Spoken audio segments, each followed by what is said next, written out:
स्वामी विवेकानंद ने एक बार कहा था कि अपने जीवन का एक लक्ष्य निर्धारित करो, अपने पूरे शरीर को उसे एक लक्ष्य से भर दो और हर दूसरे विचार को अपनी ज़िंदगी से निकाल दो। यही सफल होने का मूल मंत्र है। हमें से कई लोग डॉक्टर एपीजे अब्दुल कलाम साहब को इंस्पिरेशन मानते हैं, लेकिन क्या आपको पता है कि उनकी इंस्पिरेशन कौन है? स्वामी विवेकानंद। और सिर्फ यही नहीं, बल्कि निकोला टेस्ला, सुभाष चंद्र बोस, लाल बहादुर शास्त्री और भी कई सारे ऐसे लीजेंड्स हैं जिनकी इंस्पिरेशन स्वामी विवेकानंद है। आज हम स्वामी जी के जीवन की 3 कहानियां डिस्कस करेंगे और जीवन की बहुत बड़ी सीख है इन तीनों कहानियों में।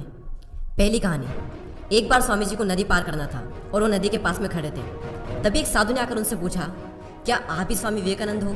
स्वामी जी ने जवाब दिया कि जी हाँ, मैं ही स्वामी विवेकानंद हूँ। तभी साधु ने पूछा कि स्वामी जी आप यहाँ पर क्या कर रहे हो? स्वामी जी ने कहा कि मुझे नदी पार करना है और मैं नाव का इंतजार कर रहा हूँ। तभी साधु ने कहा कि तुम इतने बड़े इंसान हो, कई सारे लोग तुम्हें अपनी प्रेरणा का स्रोत मानते हैं और तुम एक नदी पार नहीं कर सकते। देखो मैं तुम्हें नदी पार करके बताता हूँ। तभी उस साधु ने पानी पर चल करके उस नदी को पार किया और फिर से पानी पर चल करके स्वामी जी के पास लौट कर आए और बोले कि देखो मेरे पास इतनी शक्ति है, मेरे पास इतना टैलेंट है, मेरे पास इतना ज्ञान है, उसके बावजूद भी मुझे कोई नहीं जानता। और तुम्हारे पास कोई ज्ञान नहीं, कोई शक्तियाँ नहीं, उसके बावजूद भी तुम्हें सब जानते हैं। तभी स्वामी जी मुस्कुराए और साधु से पूछा कि तुम्हें यह विद्या सीखने में कितना टाइम लगा? साधु ने कहा कि 15 साल। इतने में स्वामी जी की नाव आ गई और स्वामी जी ने साधु को नाव में बैठाया और वहाँ से चल दिए। दोनों ने नाव में बैठकर नदी पार की और पार करने के बाद स्वामी जी ने अपनी जेब से 1 रुपया बाहर निकाला और उस नाव वाले को दे दिया। यानी कि दोनों के मिला के 50-50 पैसे यानी 1 रुपया उन्हें दे दिया। तभी स्वामी जी ने साधु से कहा कि जो काम तुम 50 पैसे में कर सकते थे उसके लिए तुमने अपनी ज़िंदगी के 15 साल बर्बाद कर दिए। और अगर यही 15 साल तुम समाज की भलाई में लगाते तो आज तुम्हें भी पूरी दुनिया जानती। और मैंने यही किया, इसलिए मुझे पूरी दुनिया जानती है और तुम्हें कोई नहीं जानता। और स्वामी जी ने साधु से कहा कि तुम्हारी तरह कई सारे लोग ऐसी चीज़ों में अपने दिन, हफ्ते, महीने, साल लगा देते हैं जिनका उनकी ज़िंदगी में कोई मतलब नहीं निकलता। इसलिए अपने टाइम को ऐसी जगह पर लगाओ जहाँ पर उसका एक्चुअल में कोई सेंस निकले, क्योंकि टाइम से बढ़कर इस दुनिया में कोई भी इंपॉर्टेंट चीज़ नहीं है। अगर समय बर्बाद तो ज़िंदगी बर्बाद। दूसरी कहानी, एक बार स्वामी जी एक ब्रिज पर चल रहे थे। तभी वहाँ पर कुछ बंदर उनके पीछे पड़ जाते हैं। कोई बंदर उन पर लपक रहा, कोई उनका प्रसाद छीनने की कोशिश कर रहा और स्वामी जी उन बंदरों से पीछे छुड़ाने के लिए वहाँ से भागने लगे। स्वामी जी भागे जा रहे थे और वो बंदर भी उनके पीछे पीछे भागने लगे। तभी एक आदमी ने स्वामी जी से कहा कि तुम डरो मत, इनका सामना करो। तुम जितना ज़्यादा इनसे डरोगे ये तुम्हें उतना ही ज़्यादा डराएंगे। तभी स्वामी जी पीछे मुड़ते हैं और आंखें निकाल कर उन बंदरों पर जोर से चीखते हैं और तभी सारे बंदर वहाँ से दुम दबाकर भाग जाते हैं। और उन्हीं बंदरों की तरह होते हैं हमारे नेगेटिव थॉट्स, जिनसे हम डरते हैं। और जितना ज़्यादा हम इनसे डरेंगे ये हमें उतना ही ज़्यादा डराएंगे। इसलिए नेगेटिव थॉट्स और डर से डरो मत, बल्कि उनका सामना करो। इनसे तुम जितना ज़्यादा डरोगे ये तुम्हें उतना ही ज़्यादा डराएंगे।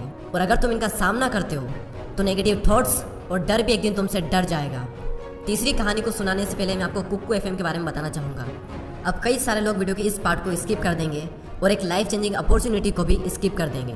अगर आप स्वामी जी के बारे में और ज़्यादा जानना चाहते हैं या फिर उनकी बायोग्राफी को सुनना चाहते हैं तो कुक्कू एफएम पर उनकी बायोग्राफी डली हुई है, आप जाकर सुन सकते हैं। कुक्कू एफएम एक बहुत ही कमाल का प्लेटफॉर्म है जहाँ पर आपको कई सारी लाइफ चेंजिंग बुक समरीज और बायोग्राफीज मिलेगी, वो भी ऑडियो फॉर्म में। वैसे तो इसकी कॉस्ट 399 रुपीज़ पर ईयर है, लेकिन अगर आप DD20 कूपन कोड यूज़ करते हो तो आपको मिलेगा 20% का डिस्काउंट और फिर टोटल कॉस्ट होती है 319 रुपये और ये less than 1 rupees per day से भी कम है।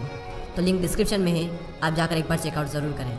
तीसरी कहानी, एक बार स्वामी जी उनके गुरु श्री रामकृष्ण परमहंस के साथ कहीं जा रहे थे। तभी रास्ते में उन्हें एक आदमी मिला जो पत्थर पर कुछ बना रहा था।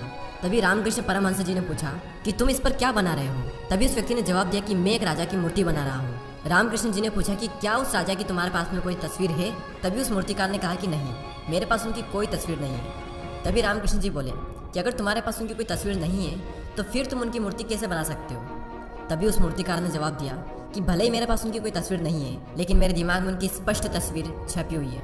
और कुछ ही देर बाद उस मूर्तिकार ने राजा की सुंदर मूर्ति बनाई भी। और स्वामी जी ये सारा दृश्य अपनी आंखों से साफ देख रहे थे और तभी उन्हें अपने कुछ सवालों का जवाब मिल गया कि अगर कोई भी इंसान अपनी ज़िंदगी में कुछ भी पाना चाहता है तो उस मुकाम की या फिर उस चीज़ की तस्वीर उसके माइंड में एकदम क्लियर होना चाहिए। तो दोस्तों उम्मीद करता हूँ कि आपको ये तीनों कहानियाँ पसंद आई होगी। इसी तरह के और भी वीडियोज़ को देखने के लिए सब्सक्राइब करके बेल आइकन को प्रेस करें। मैं मिलता हूँ आपसे अगली वीडियो में। जय हिंद, जय भारत।